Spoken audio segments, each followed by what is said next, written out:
everyone. This little video is to tell you about one of my favorite things in discrete math, which is combinatorial proof. I want to start off by telling you a few cool facts about the binomial theorem. And before I do that, I want to motivate where it comes from. So what we have here on this page are two binomials. It's a binomial. X plus y is a binomial because there are two terms, an x plus the y. And when we multiply it out, of course, what we really have, x plus y squared is the quantity x plus y multiplied by itself. And when we multiply it out, what we do is we're using the distributive law. And first, we're going to multiply this x times this x and that y. So we get an x squared plus an xy. And then we take the y and we multiply it by that x and that y. So we get yx plus y squared. And then because x and y commute with each other, we can combine this to get x squared plus 2xy plus y squared. Okay? And then we look at this and we can think, wait a minute, there's a counting way to figure out how many of each different term I'm going to get. For example, when I multiply this out, I'm going to get an x squared term. How many of them do I get? Well, what you can see is to get that x squared, I need to pick an x from the first factor and an x from the second factor. So I don't really have any choices to make. There's only one way to do that. And that's why I only have one of the x squareds. However, when I want to try to make the term xy, I can do it by picking an x from the first factor and a y from the second factor, or vice versa. So there are two ways of doing that. And then finally, when I want to find the y squared, I have to again pick the y from both factors, right? So then there's only one way of doing that. It's very similar when I expand out x plus y cubed, then I get x plus y times x plus y times x plus y. And we can think about what kinds of terms am I going to get?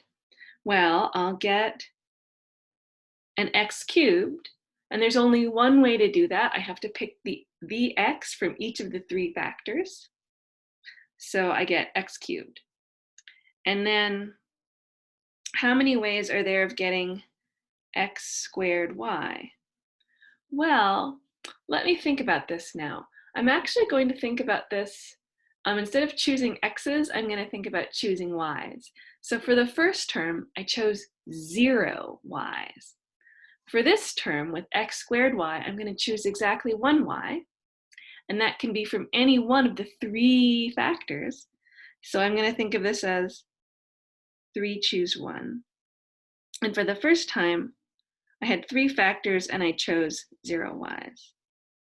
For the second one, I have xy squared, and now I have to pick 2 y's from among these 3 factors. That's like 4, 3 factors, right? So it'll be 3 choose 2.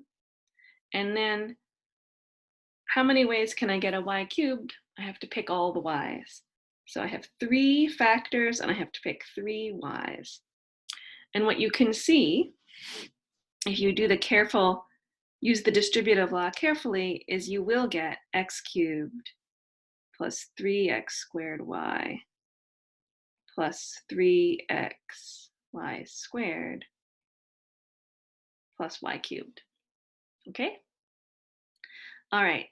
So those examples help us to see why the binomial theorem holds in general.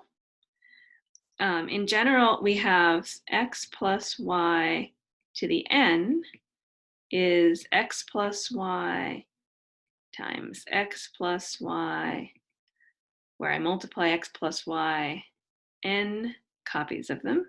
So these are n of them. And then I can think, well, how many ways are there to get an x to the nth? Well, I have to choose no y's from any of the factors. So I have n factors and I'm choosing 0 y's. In how many ways can I get the term x to the n minus 1 times y? I still have n factors. Oops, I still have n factors, and now I have to choose just one y from them, etc. Until finally, at the end, I have things like x times y to the n minus 1, where I have to choose n minus 1 y's from my n factors. And finally, to get a term like y to the nth, I have to choose n y's from the n factors. And just remember that n choose 0 is equal to n factorial over 0 factorial times n factorial, which is 1. This is also 1. This is n, etc. Okay, so that's the binomial theorem. Let's see how we can use it in some pretty cool ways. For example, suppose we have this sum, which holds for every n greater than or equal to 1, that n choose 0 plus n choose 1 through n choose n is equal to 2 to the n. So here's a cool way to see that it's true. So here's a binomial theorem proof. Well, what we can do is let x equal to y equal to 1 in the binomial theorem. So what happens then? Well, in the binomial theorem, we had that x plus y to the nth is supposed to be equal to n choose 0 times x to the n plus n choose 1 x to the n minus 1 y plus through n choose n minus 1 x to the x to the first y to the n minus first plus n choose n y to the n. But what we see is that 1 plus 1 is 2 on the left-hand side. And on the right-hand side, all those powers of 1 are just 1. So I really do have my sum n choose 0 plus n choose 1 plus dot, dot, dot, plus n choose n minus 1 plus n choose n. And that's exactly what I wanted to show. I didn't have to use some induction proof. I didn't have to get into that formula with the factorials in it. Pretty neat, huh? We can also use the binomial theorem to compute a kind of complicated sum like the one at the bottom in the example. So let's see what this really is. Maybe we can write this out a little bit. So it's like -1 to the 0, n choose 0, 10 to the n, plus -1 to the first, n choose 1, 10 to the n minus 1, plus, I'm going to try to get it in here, -1 to the n choose n, and I'm, ooh, that was weird. And it's 10 to the 0, so I'm not going to write it because 10 to the 0 is 1. Okay, well, what is this here? Let's let, if we want x equal 10 and y equal -1, then by the binomial theorem, so in the binomial theorem, then what we have is 10 minus 1 to the nth is equal to this terrible looking sum. I'm going to write it like this. K equals 0 to n, -1 to the k, n choose k, 10 to the n minus k. And what we see then on the left-hand side is this is just equal to 9 to the nth. Pretty cool, do we believe it? Like, let's do one of them, maybe for n equals 2. well, let's do n equals 0. Like when n equals 0, what do we get? We'll just get the -1 to the 0 times n choose 0, which is 0 choose 0 times 10 to the 0. That's all equal to 1. And 9 to the 0 equals 1. You can also maybe try it for 9 to the first, for when n equals 1, to make sure you really believe it. Okay, so this is really my favorite thing in discrete math is combinatorial proof. And so if the principle here is you can prove two complicated formulas are the same by just showing that they count the same set, which is pretty cool. So like we can use a combinatorial argument to show why n choose n minus 1 is equal to n. So without that formula with factorials, why, so let x equal a set with n. If x is a set with n elements, then n choose n minus 1 counts the number of n element subsets.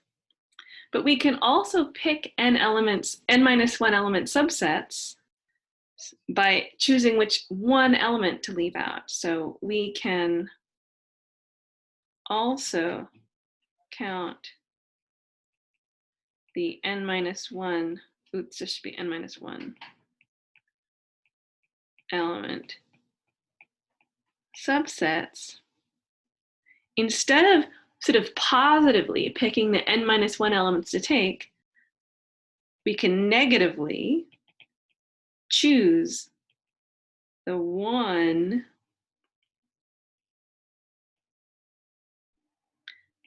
element to leave out. And there are n elements in the set, and I can leave any of them out. There are n elements to choose to leave out. What else can we use a combinatorial proof for? So this is my favorite one. Why is n choose k the same as n minus 1 choose k minus 1 plus n minus 1 choose k? Well, here's a proof. So let's think. Suppose x is equal to a set of students in our class, and we want to count subsets of k of them. So what we're going to do is we're going to designate one special student. Suppose one student has a purple hat. And we'll call this student P. Okay? Well, so then I can say there are two cases. P is in this k element set, or P is not in this k element set. Well, how many ways can I choose a set of k that has the purple hatted student in it? Well, there are n minus 1 students who are not student P, and I have to choose k minus 1 more of them to get a full set of k, including P. And then I can think, well, what if P isn't in a set? Well, then I have to choose K students from the n-1 students who aren't P. And so that's why if I'm trying to choose a set of K students from a class of n, there are n-1 choose k-1 plus n-1 choose k ways to do it. All right, and that is it for now. Thank you.